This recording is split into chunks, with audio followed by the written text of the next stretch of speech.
Kirsty, what are people saying? First we have Sue on line 1. Sue, good morning. Good morning. OK. I like the way you say good morning. That's promising. What would you do in this woman's position? Well, I actually did it.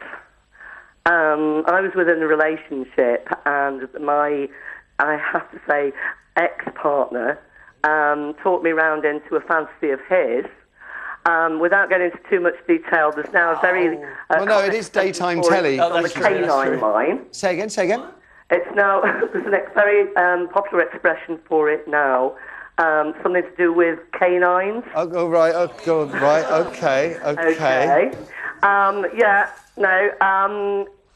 Basically, his fantasy was... OK, I think we'll just... I think I've got the fantasy bit more than I want to. No, all I'm saying is, the point is that I gave in to his fantasy because at the time I very much cared for him, and I thought, OK, it's a one-off. Maybe it's not too bad.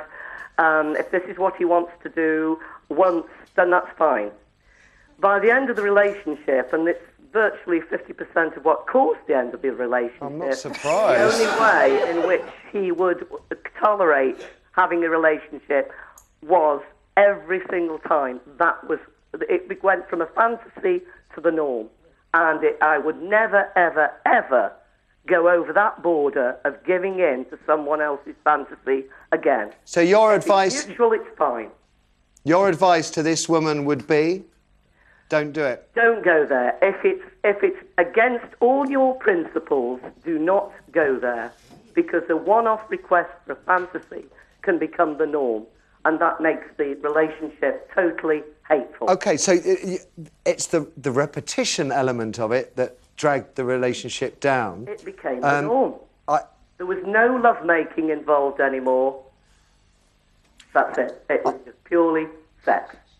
See, I'm just wondering, because when you were circumlocuting the fantasy, I mean, I found that idea so appalling, I have to say, that it wouldn't be something I would have entertained. And I'm just wondering if what he asked you to do was less extreme, whether or not you would be... Whether it would have been... I don't know whether it would have been... I'm going to use the normal word, which I hate. Whether it would have just been more acceptable. I know what you mean. It started as less extreme. It started as, oh, yes, love on a mountaintop, Northern Soul. But then it was love on a mountaintop and, oh, there's a guy washing. Yeah. And I'm sorry, I don't want to be too explicit, but it became an absolute nightmare.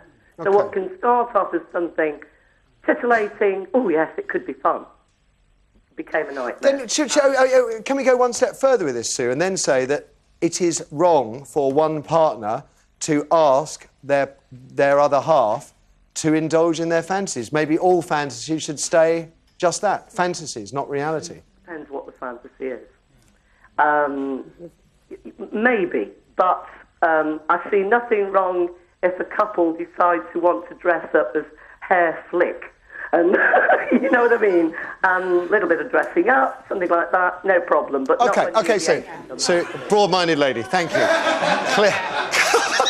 And your face says what I'm feeling inside, really. Well, I tell you, I mean, the minute he asks you or she asks you and tells you what the fantasy is, at that point you could very well lose all respect for them entirely, and all love goes out the window anyway. Out the window. Abusive. What she was talking about was abusive. Yes. It was horrible. It was degrading, and the threesome we didn't think of, that was really horrible. I think it's a totally different thing, because that's not about love, and it was. You could tell that from her voice, it was the thing of low self-esteem and her being used in that way and feeling worse and worse about herself.